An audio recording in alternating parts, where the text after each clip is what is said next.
10 e 11. Josué 1, versículo 10 e 11.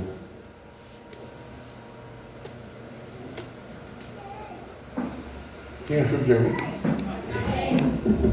O que os irmãos estão lendo? Vamos ver tudo junto. Versículo 10. E fui arrebatado, de novo, no dia do Senhor, e ouvi detrás de mim uma grande voz, como de trombeta. 11. Filho, que desses escreve num livro e envio a 7 igrejas que estão na Ásia, a Efésios, a Esmirna, a Pérgamo, a Tiatira, a Sardes, a Filadélfia e a Laodiceia. Amém. Bom, pode se sentar. Hoje nós vamos dar uma introdução em mais alguns conceitos, antes falando das 7 igrejas. São as 7 igrejas da Ásia. Então, só revisando, na semana passada, falamos basicamente duas coisas importantes. Primeiro, foi a questão de uma visão geral do que é a escatologia, certo? Quem lembra? Quem não estava aqui semana passada? Só para me ver se tem alguém que não estava. Aqui, ó. Tem algumas pessoas que não estavam. Mas vou que eu vou revisar, vocês vão saber. Então eu estava falando, quando você vai estudar o Apocalipse, uma coisa é você ler o livro do Apocalipse, outra coisa é você estudar é escatologia. Escatologia, além do livro de Apocalipse, você tem outros livros também que envolvem, tá? Mas basicamente, quando você vai estudar a escatologia ou o livro de Apocalipse, você vai ter essas 7 questões, certo? O que estuda? Lá você vai estudar, primeiro, a primeira vinda de Cristo, começa tudo ali. Quando Cristo veio à Terra, certo? Depois eu falei, quando Cristo morreu, ele veio à Terra e morreu, começou uma era da igreja que nós vivemos até hoje, certo? Que é a nossa era atual. Sabe, a era da lei e temos a era da graça. Depois vem quem? A tribulação, que aí começam as coisas futuras. Tem correntes que já falam que não, que a tribulação já começou, no tempo da escravidão, a igreja foi perseguida, enfim. Mas nós não somos adeptos dessa corrente. Tá? Então vem a tribulação, que é dividida em pequena tribulação e grande tribulação. Depois vem a segunda vinda de Cristo, que ele vem arrebatar sua igreja. Aí cada teoria fala uma coisa, a gente vai falar um pouco sobre as teorias que falam sobre a segunda vinda de Cristo. Depois vem o milênio e o trono branco, que também é conhecido como juízo final. Então, basicamente, é lógico que dentro dessas coisas tem muitos outros termos que a escatologia estuda. Tá? Mas quando você vê esses termos, está dentro de escatologia e Apocalipse. Então, isso que a gente falou um pouco na semana passada. Outra coisa importante que eu mostrei, eu dei uma visão geral do Apocalipse. Aí eu perguntei quem já tinha lido o Apocalipse, quem não leu. Alguém aqui não leu o Apocalipse aí? Nunca teve contato? Assim? Quem já leu inteiro? Só para me recordar. Tem bastante gente que já leu o Apocalipse. Outra pergunta importante. Quem leu e entendeu muito bem? Quem leu e entendeu certinho? É difícil entender o Apocalipse, né? Porque é muita coisa, muita teoria. São muitas correntes, né? Mas basicamente, que eu mostrei na semana passada, quando você pega o Apocalipse e abre para ler, você vai se deparar, você pode dividir ele da seguinte forma. Você tem os capítulos 1, 2 e 3, falam sobre o quê? As cartas da igreja, que a gente vai começar a estudar na próxima semana, certo? Depois, no capítulo 5 e 6, fala sobre a igreja no céu, o arrebatamento da igreja, a festa, as bodas do cordeiro, o famoso Bemá, que é a entrega dos galardões, tudo nesse capítulo 5 e 6. Depois, do capítulo 6 até o 19, na verdade, do 6 ao 11, ele fala sobre a primeira parte da tribulação. E do 11 até o 19, ele fala sobre a grande tribulação. Todas essas questões que todo mundo fica aterrorizado, vai falar do capítulo 6 ao 19 do Apocalipse, certo? Depois, vem o capítulo 20, que é o milênio, são os 1000 anos de paz que Cristo vai reinar. E por fim, 21 e 22, é o tribunal de Cristo e o novo céu e a nova terra. Então, basicamente, quando você vai ler o Apocalipse, que nós mostramos na semana passada, você vai se deparar com esse tipo de assunto, certo? Tudo bem com os irmãos? Tudo entendendo? Ok, então vamos lá. Vamos hoje já falar mais alguns conceitos. O Apocalipse, ele tem a primeira grande questão que você vai encontrar no Apocalipse, que vai dar um pouco de dificuldade, é a linguagem. Por quê? Basicamente, não só no Apocalipse, mas na Bíblia, você tem dois tipos de linguagem, certo? Primeiro tipo de linguagem, a linguagem literal. Quem sabe o que é a linguagem literal? Quem não sabe, levanta a mão. E é bom quem não sabe, levanta, que eu posso pegar qualquer um desprevenido e perguntar. Eu adoro fazer isso. Linguagem literal é assim, eu falo assim, Nicolas comeu um pão. É isso mesmo, ele comeu um pão. Isso literalmente aconteceu. Então, tem trecho na Bíblia que fala, e a linguagem é daquele jeito que está lá mesmo. Agora, tem já texto na Bíblia, o verso, que a linguagem é simbólica, também conhecida como alegórica. Ou seja, por exemplo, quando a gente fala assim, Jesus, eu sou a porta, por exemplo. Jesus é uma porta. Você não vai chegar assim, bater em Jesus, ele vai atender. Já imagina Jesus com... A pessoa pergunta, porta com rebite, com maçaneta? Não, ou seja, não é literalmente uma porta, ele está usando algum símbolo para você poder entender. Quando você codifica aquele símbolo, você começa a entender o texto. Então, o Apocalipse é um dos livros que mais tem linguagem simbólica. Por isso que confunde. Por exemplo, quando você vê falar lá, eu vi saindo uma espada da boca, ou uma pessoa com olho de fogo. Quem já viu alguém com olho de fogo? Ou alguém que quando abre a boca sai uma espada. É literal isso? É simbólico. Deus está mostrando que ele quer dizer alguma coisa por trás daquele texto. Então toda vez que você vê esse tipo de linguagem, por trás tem uma explicação. Então eu vou começar a mostrar para os irmãos hoje um pouco de alguns símbolos e vou falar sobre os números, que são muito importantes quando se fala de Apocalipse. Os números que aparecem. E provavelmente quando os irmãos vão ler o Apocalipse, o que dá mais complicação, a linguagem simbólica. Certo? Vou dar alguns exemplos. Vamos ler esse texto comigo? Apocalipse 1, versículo 16. Vou falar no 3 e vamos pode ler. 1, 2, já. E ele tinha na sua testa 7 estrelas, e da sua boca saía uma aguda espada de 2 fios, e o seu rosto era como o sol, quando na sua força resplandece. Como é que a gente imagina, né? Uma pessoa que à direita dele tem 7 estrelas. Você imagina ali, quando ele abre a boca, sai uma espada aguda de 2 partes, que corta tanto na parte de cá quanto de cá, certo? E é bem afiado. E você olha ali, o rosto dele parece um sol. Como é que você imagina uma pessoa assim?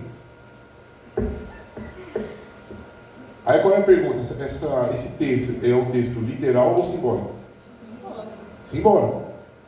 Tem algum significado. Então vamos ver o significado. Quando fala 7 estrelas, o que ele está querendo dizer?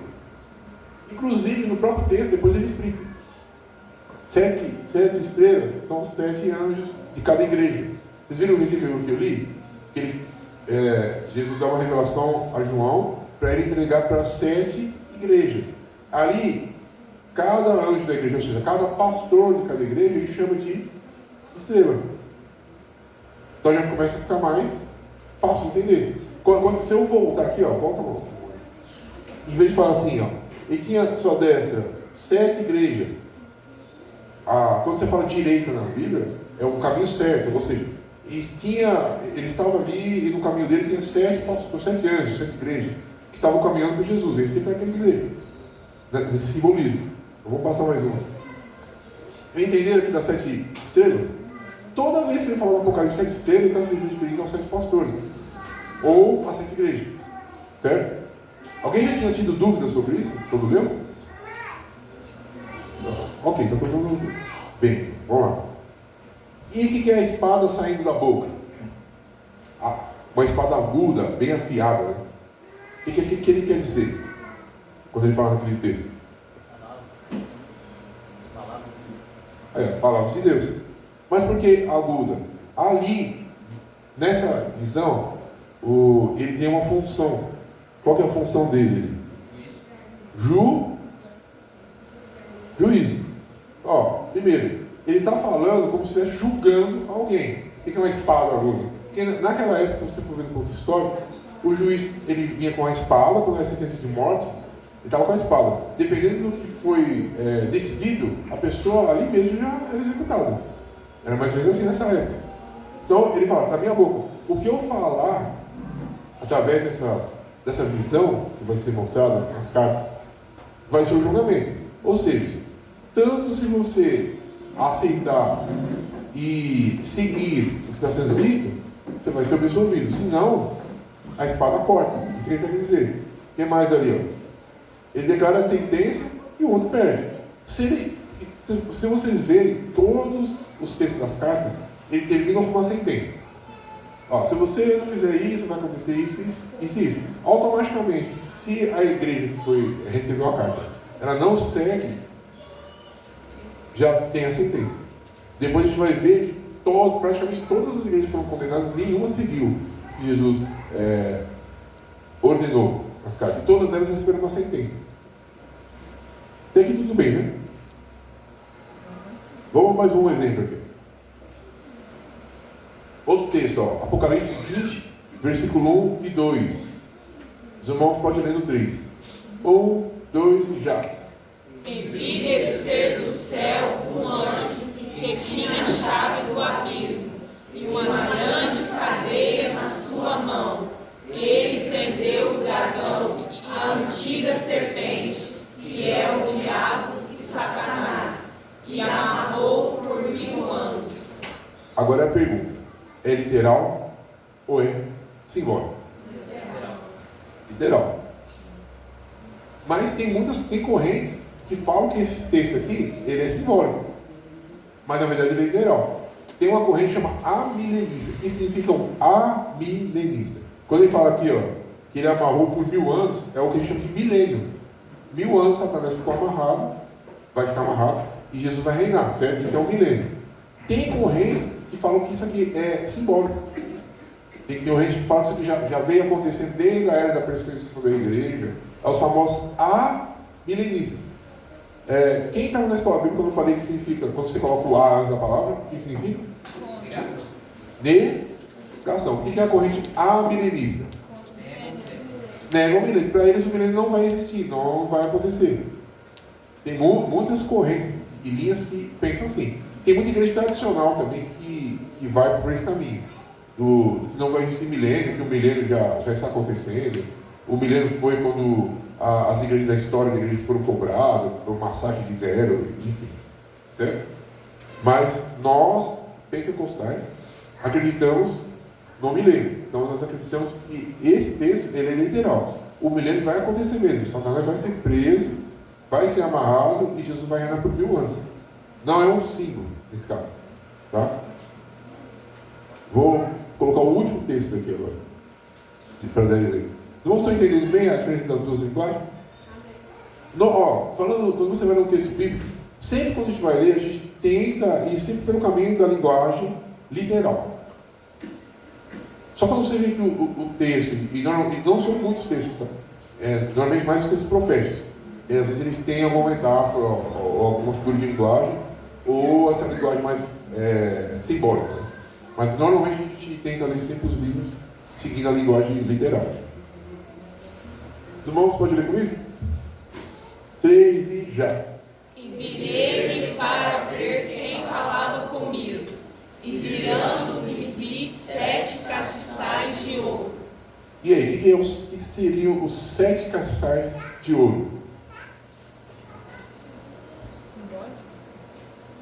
É uma linguagem literal? É uma linguagem simbólica? Será que João viu? De repente ele viu realmente 7 castiçais de Jesus com 7 castiçais de ouro na mão? Quando chega no céu, você vai ver 7 castiçais de ouro na mão de Jesus ou não? Quem acha que é literal? Alguém acha? Algum acha que é literal?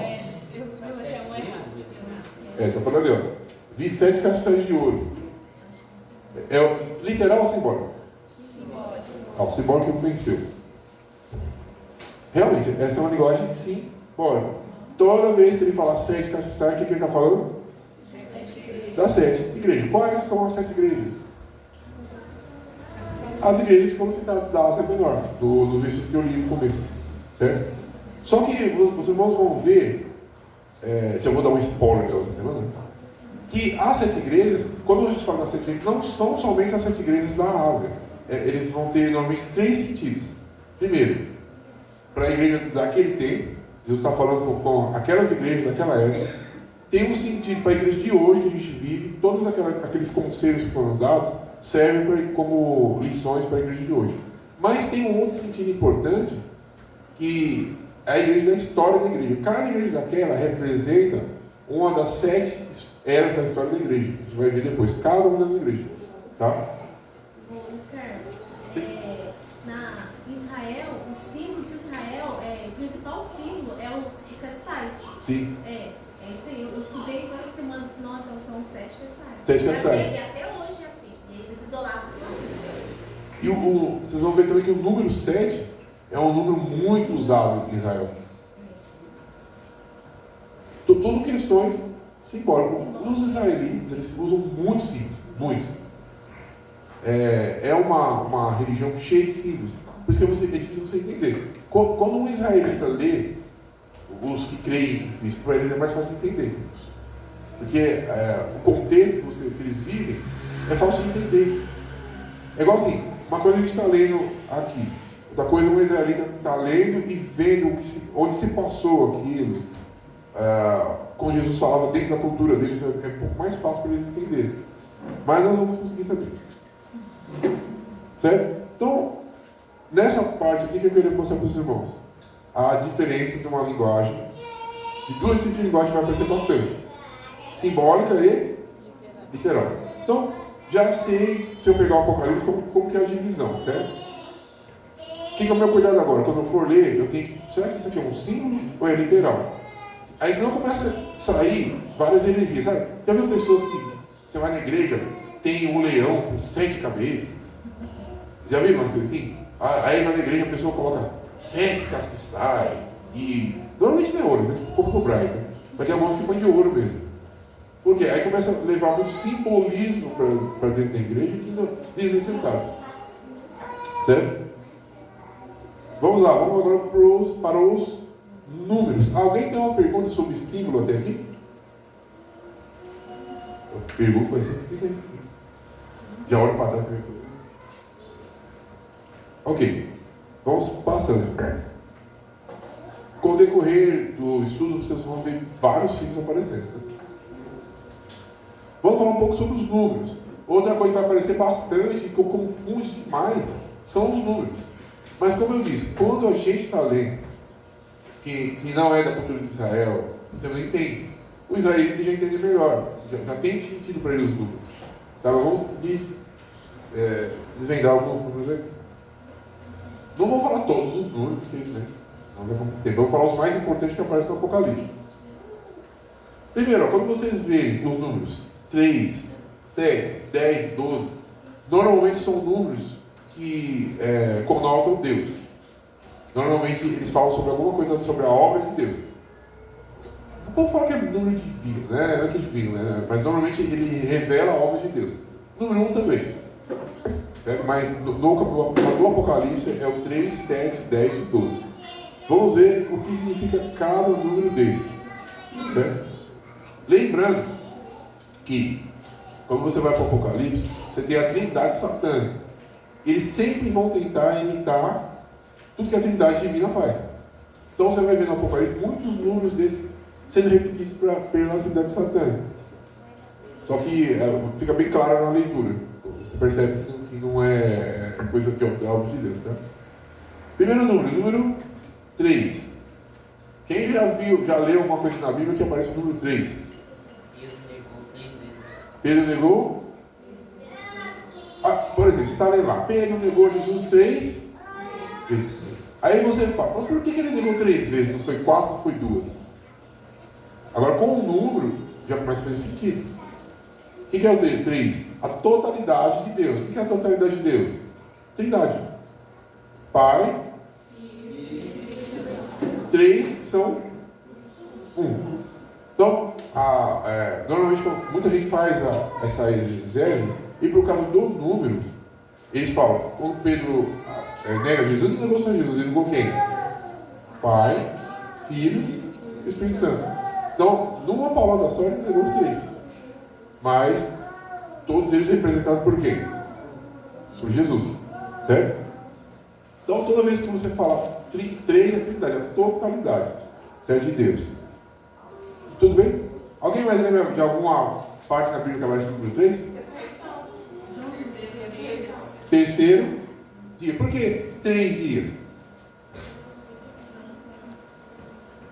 Para ser uma coisa da totalidade, da perfeição.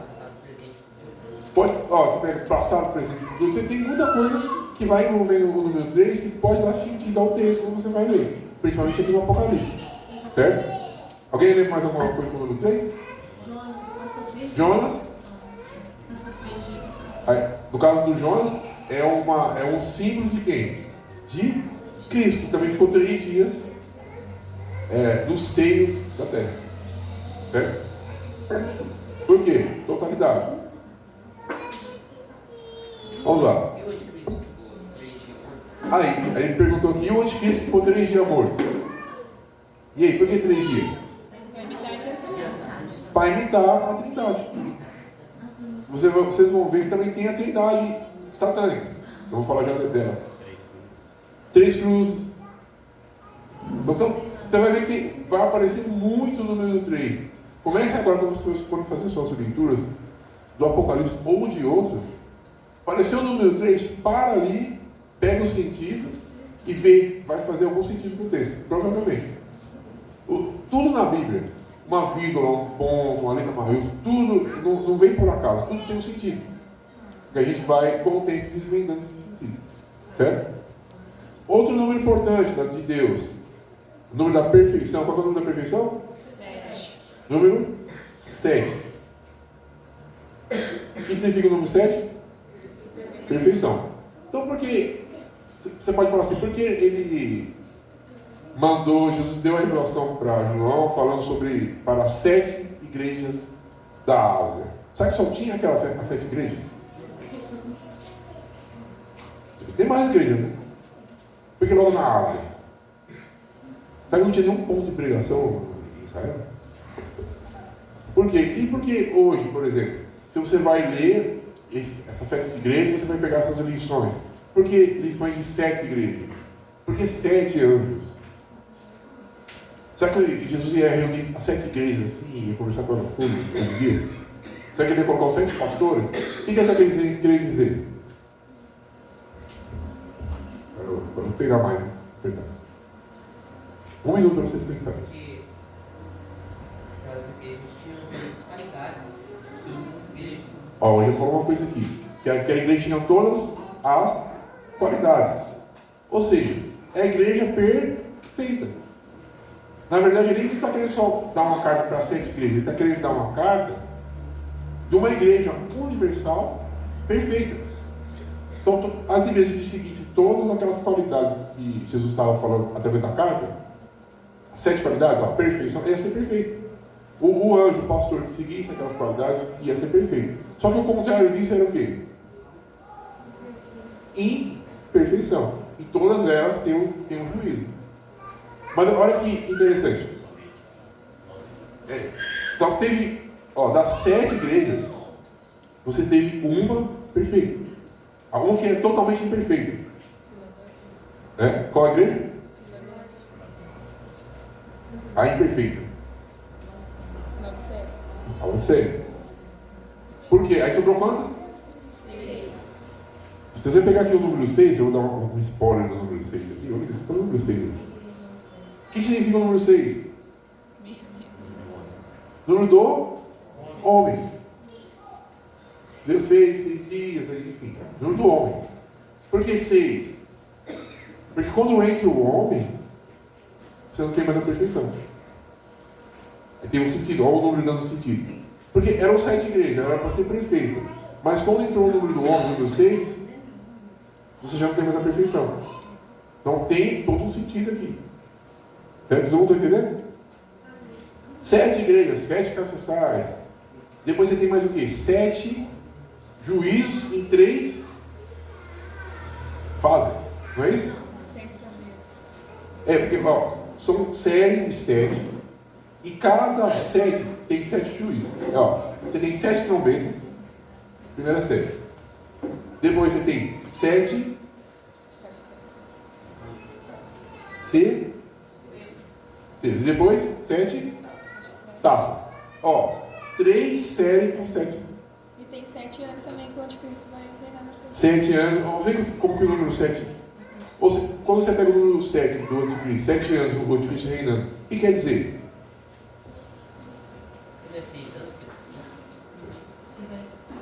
3 anos e meio, mas 6 anos e meio. E aí? Vamos lá, deixa vocês pensarem. O que vai significar? O anticristo reinando por 7 anos. Qual o sentido disso? O juízo, o castigo vai ser violento. No sentido de nunca houve um castigo mais pesado e mais forte do que esse. Vai ser completo. E por que você vai ter 7 juízos? Primeira série, perfeito. O pessoal não se arrepende. Vem a segunda série. Um juízo do Pai, um juízo do Filho, um juízo do Espírito Santo. Você pode pôr um juízo para cada pessoa da Trindade Satânica também. Todos eles vão receber o seu juízo completo, até que se fim tudo. Então todos os números, eles começam a dar sentido para o texto.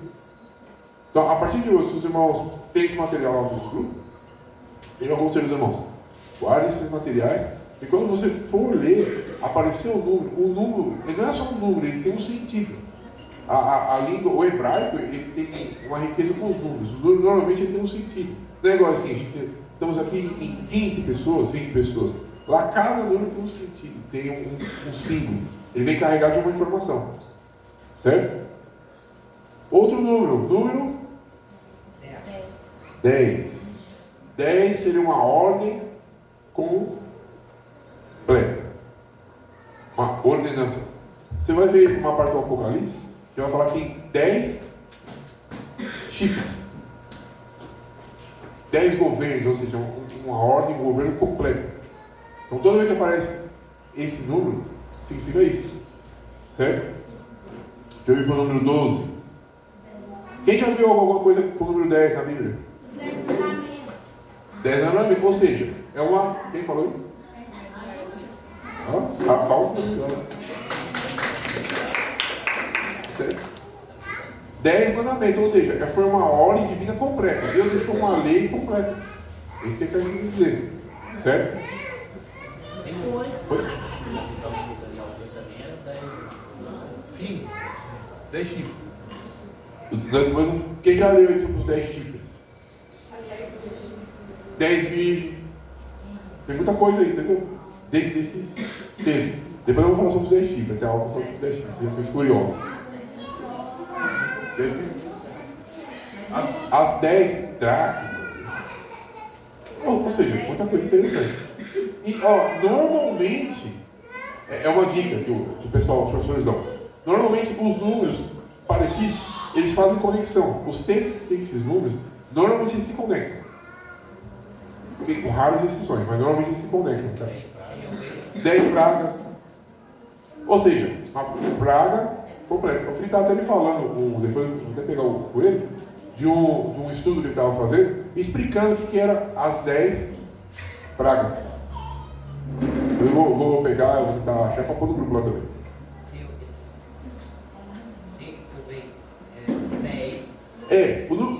E se aparecer, por exemplo, o número 100? O que significa? Eu não coloquei ele aqui, mas é interessante também. 10 vezes mais completo. É muito completo. Significa isso, muito completo, uma ordem muito sistematizada. Significa. Que é 10 vezes 10. Vamos lá. Número 12, número da organização. Toda vez que Deus fala 12, é uma organização. 12 apóstolos, 12 tribos. Ou seja, pode ver que tudo questões administrativas. As 12 nações foram bem organizadas, 12 apóstolos, o que mais?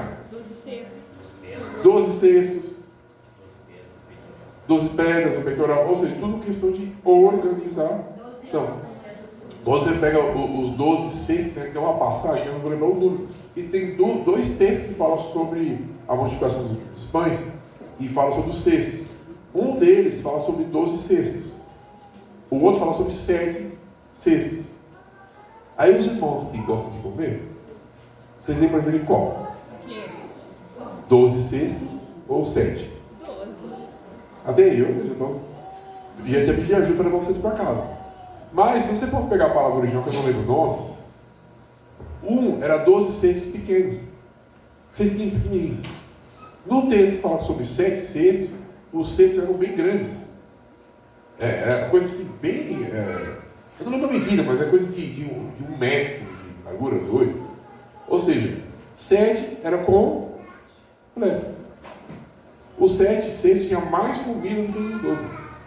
Aí que normalmente eles falam desse texto.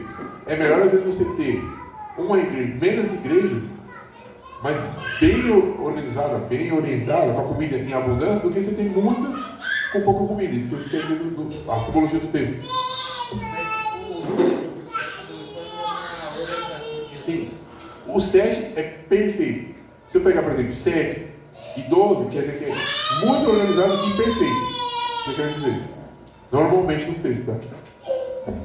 Aqui eu estou dando algumas técnicas para os irmãos, para a gente começar a ler os textos, vocês já começarem a entender. E vocês mesmos nas suas leituras em casa, vão começar a entender bem mais coisas agora, com esses números, tá? Vamos lá para outra categoria de números. Número 4. Quem sabe o que significa o número 4? Número do homem. Também é chamado de número do homem, mas ele tem uma coisa mais pesada. Número da terra, do mundo. Toda vez que aparece o número 4, ele está falando sobre o número da terra, do mundo. Os 4 ventos, os 4 reinos, os 4 elementos, os 4 hemisférios, norte, sul, leste, oeste. Então toda vez as 4 estações, ou seja, normalmente o número 4 representa o número do mundo. Por isso vão ser quando 4 exércitos se levantam, ou seja, o mundo inteiro se levanta contra Israel. 4 cavaleiros, entendeu? Ou seja, o que são os 4 cavaleiros? São pragas para castigar o mundo inteiro.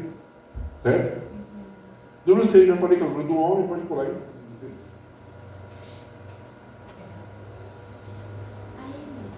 Vamos para o número.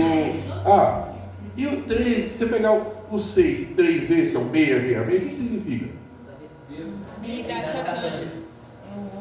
Todo mundo fala que é o número da besta, mas na verdade não é o número da besta. É o número da trindade satânica. Que um dos elementos é a besta. São 3 homens. Ou seja, 3 números do mal, na verdade. O que é a trindade satânica? É uma besta que vem do mar. Quem é a besta que vem do mar? Já estou dando os spoilers dos 3 mais para frente. Anticristo. Por que do mar? Mar, né, na Bíblia significa, normalmente, é mundo. Ou seja, a besta porque ela é feroz. Ela vai dominar o quê? O mundo. Por isso que a besta que vem do mar é o anticristo.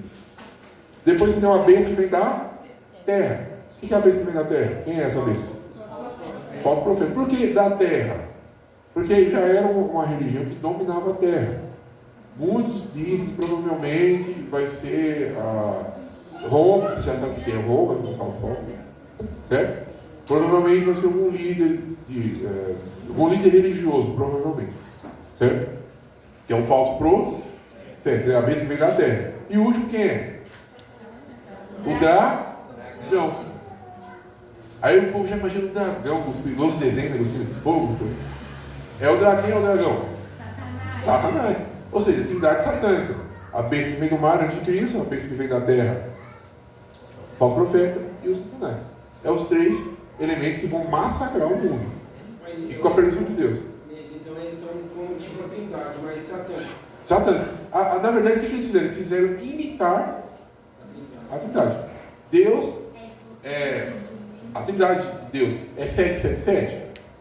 Não, porque Deus é um só. Você tem o número 3 em 1. E são perfeitos. 7 que são perfeitos. Eles aqui não, eles deram um jeito de fazer 666 para ficar um negócio muito diferente. Você calcular o número da besta.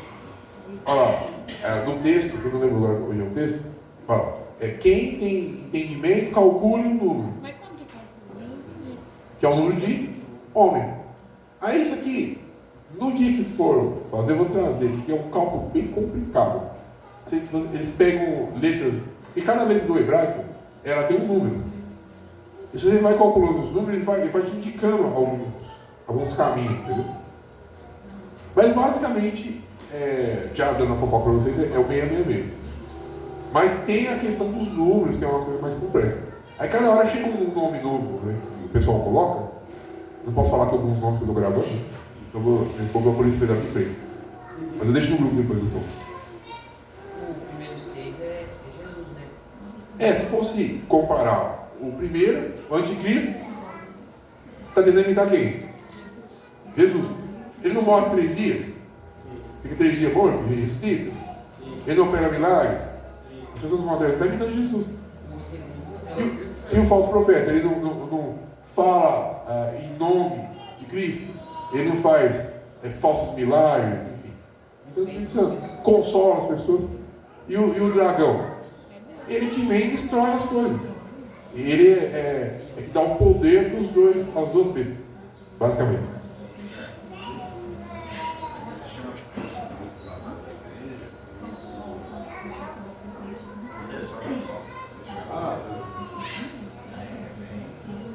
É interessante o que ele está dizendo.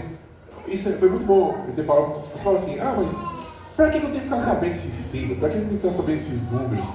Irmãos, os irmãos não imaginam o tanto que está descaradamente hoje mostrando essas coisas. Quem já viu o comercial da Copa da FIFA? Lá aparecem todos os símbolos. Aparecem números, aparece a besta, aparece o leopardo, que a gente falou depois do leopardo. Começa o comercial, o mar, de repente sobe um bicho, um dragão da onde? Do mar. E esse dragão começa a fazer muitas coisas com a bola ali, como se fossem coisas sobrenaturais. Né? Simbologia, no comercial. E mostra os cavalos também. Mostra os cavalos. Mostra a cara. Tudo com simbologia. Tá muito assim. Hoje eles estão usando a simbologia descarada. Quem não conhece os símbolos não sabe o que está acontecendo. Agora a gente está começando a mostrar.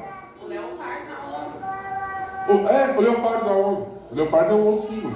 Eu vou falar depois também. No comercial também aparece bastante cavalo. Vários cavalos, em vários momentos. Os cavaleiros. Ou seja, está muito claro. Agora vocês vão perceber.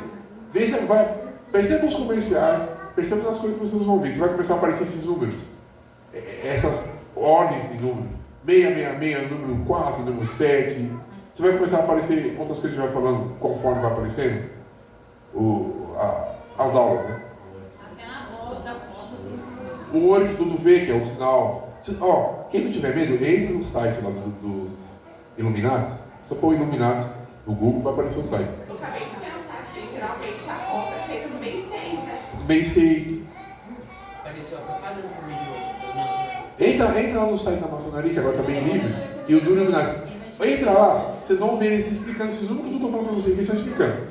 Luiz Carlos, hoje lá no meu emprego, entrou um homem e falou esse número. Qual o número? 666. E o que ele falou? Eu estava lá no fundo esse número. Ainda bem. A gente já sabe, né? Aí ele falou, 666. Eu tenho Tá vendo? Todas essas informações vocês vão começar a perceber agora na semana essas coisas. Eles estão falando aqui que a Copa vai ser no mês 12 esse ano. Vai ser em dezembro. Será que é coincidência? Né? Não é coincidência. Então, quem tem entendimento, calcule o número. É isso que está falando desse. Calcule o número. Eles adiantaram tudo. Do 12 é a organização. Mas é que nem uma pessoa falou ali. Eu nunca tinha prestado atenção não. É muito sutil. A Copa é só do mês 6. É muito sutil, você não percebe. E a Copa do mês 12 é a organização. Organização.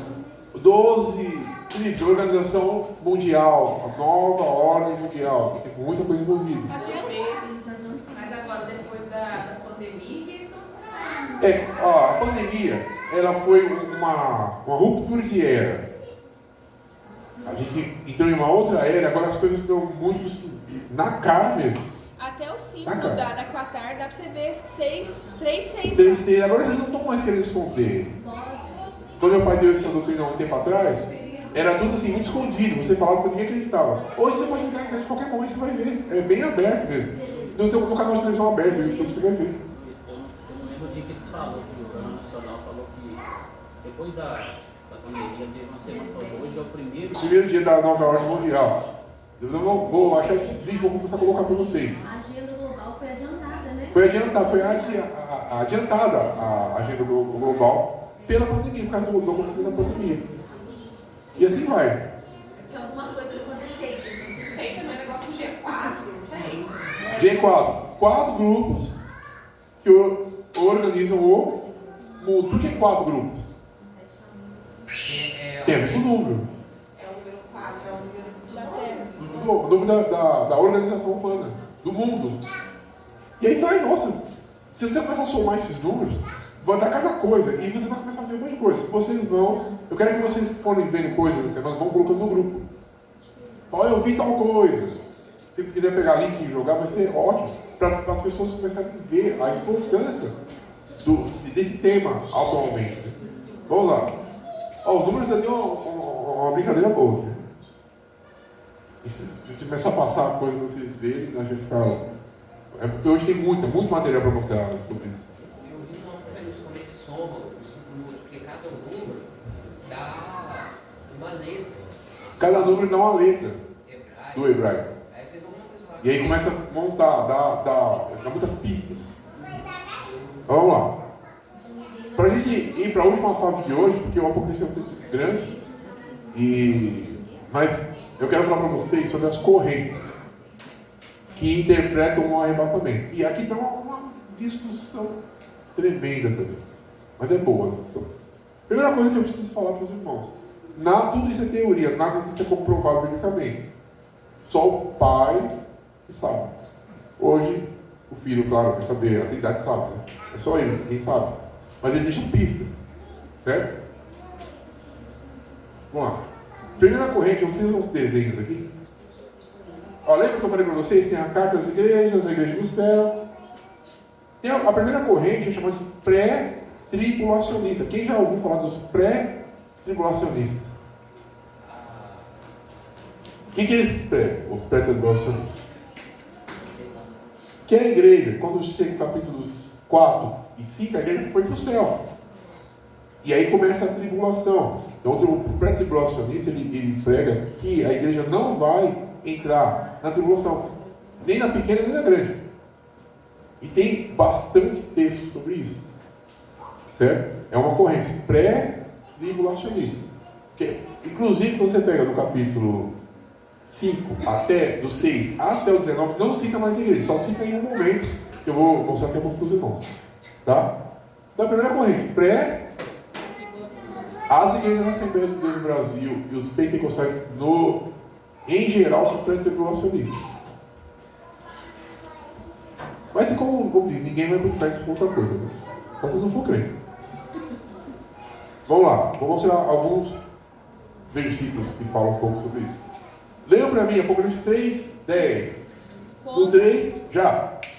Como guardaste a palavra da minha paciência, também eu te guardarei da hora da tentação, que há de vir sobre todo o mundo, para tentar os que habitam na terra. Esse é um dos principais versículos usados pelo movimento pré-tribulacionista. Por quê? Se você, ao texto ele não fala, eu não vou te guardar na hora da tentação. A tentação está acontecendo, de repente eu venho e te guardo. O que ele falou ali? Da hora. Esse é um texto. Puxa aí. Vamos. Outro texto que é muito...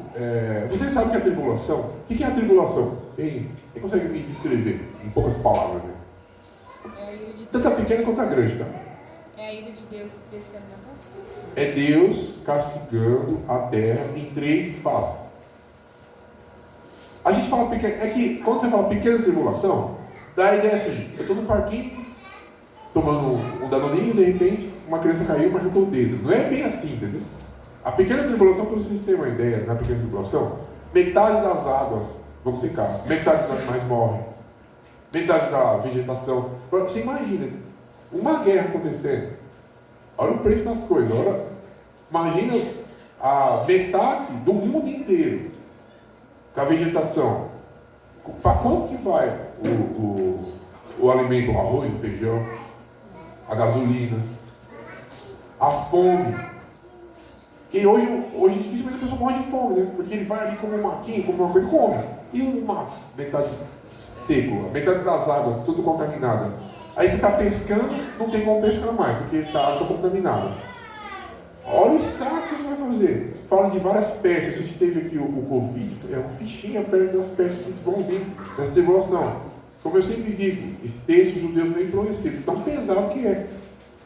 O que a gente chama de pequena tribulação. A gente põe esse nome, ele minimiza o efeito, mas é muito pesado.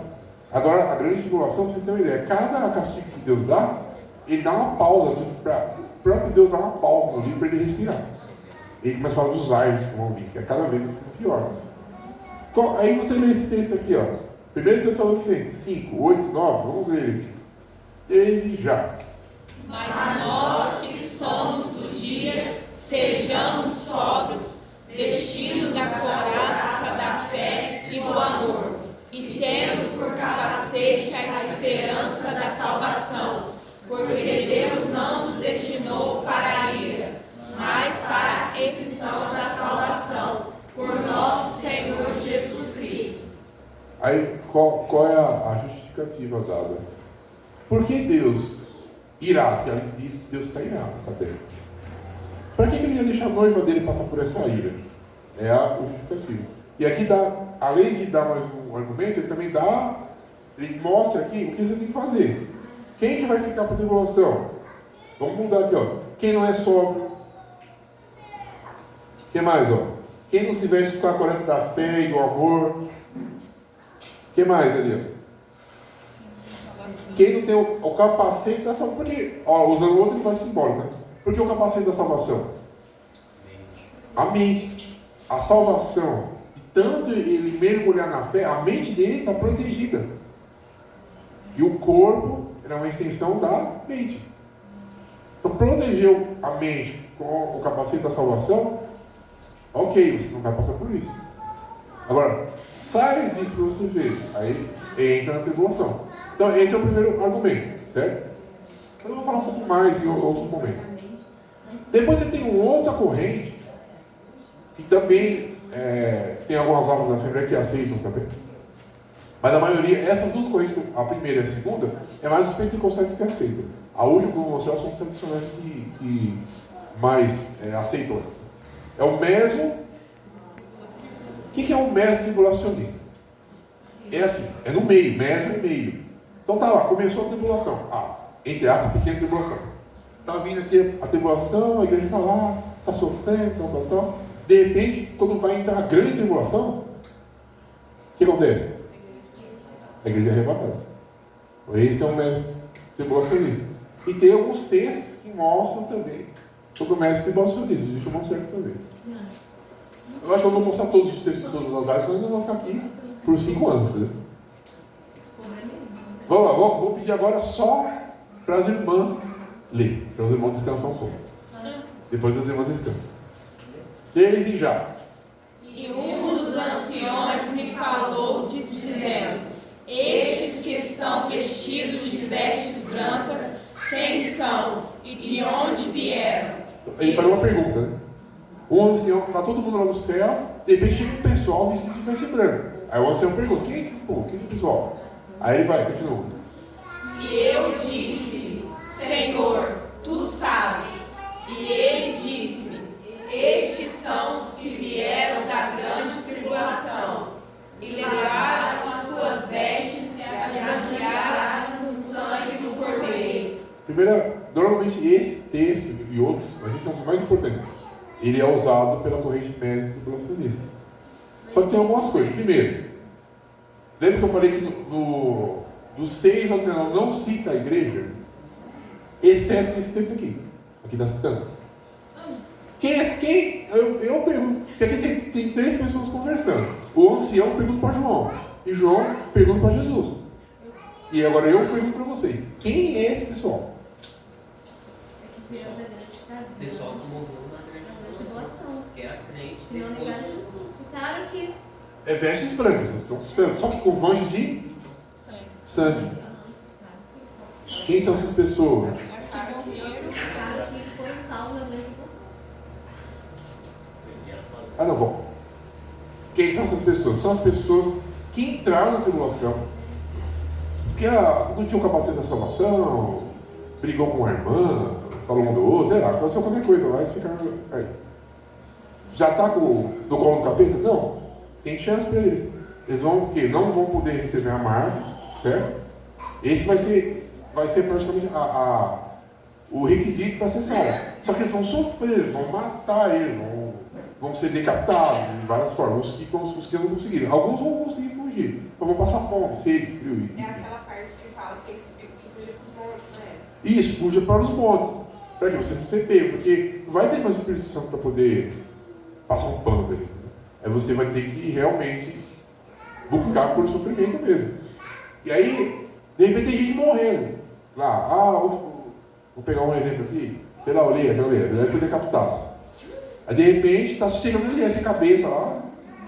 E aí, quem é esse fulano, cheio de sangue? É quem? A pessoa que ficou na grande tribulação, mas ainda conseguiu a salvação. Quem quer ficar para a grande tribulação para conseguir a salvação? As irmãs dá tempo. É melhor ficarmos, seguirmos as regras aqui mesmo, na grande. Se aqui às vezes pouquinhas regras que se tem, poucas coisas, a gente não consegue. Você imagina a grande tribulação, que vai começar na primeira parte você não comendo, você não bebendo, não podendo ter crédito, sem serviço, enfim. Né? Daqui a pouco eles se matando mesmo, você não tem a marca, você vai morrer das piores formas. Vai ser difícil para alguém segurar. Né? É melhor a gente lutar pela salvação no hoje mesmo.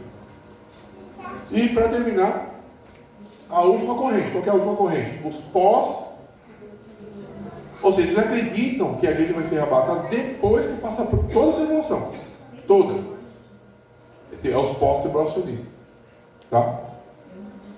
Essa é aqui, uma das que a gente menos acredita, menos provável. Vamos lá, vamos ver alguns textos que eles falam. Agora, os homens, lendo, né? 1 Coríntios 15, 51, 52. 3 já. No momento, não abrir e fechar de olhos, ante a última trombeta, porque a trombeta soará, e os mortos ressuscitarão incorruptíveis, e nós seremos transformados. Porque convém que isso é corruptível, se revista da incorruptibilidade, e que isso é mortal, se revista da imortalidade. Agora pegou, hein? E aí, o que vocês me falam disso aí? Ele está falando ali, ó. Num momento, assim, abrir o olho. O que é um piscar de olho? É muito rápido. Ó, se eu fizer assim, ó, na velocidade dos meus olhos, vocês conseguem normalmente ver só a volta da minha mão, você não consegue ir. Você está desatento, você não vê a minha mão, ela voltando. Você vê o efeito da volta. Aí ele está falando, num momento, os mortos ressuscitarão incorruptíveis e nós seremos transformados. E agora? E ele está falando aqui, ó, antes da última trombeta. E agora? Vai ser antes ou vai ser depois?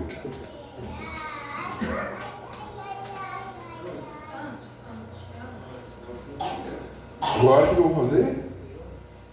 Vou fazer igual nas novelas. Semana que vem, vamos saber se vai ser antes ou se vai ser depois. Ok? Os irmãos, todos voltem e trazem seus colegas para ficarem sabendo se vai ser antes ou depois, porque isso aqui é pesado. Mas eu quero que vocês leiam os textos e venham com as respostas. Eu quero ver o que vocês vão falar também. Ou a gente muda do papós, né? Ou deixa eu ficar esperando. Amém? Eu quero agradecer já a presença dos irmãos. É um texto complexo, mas nós vamos conseguir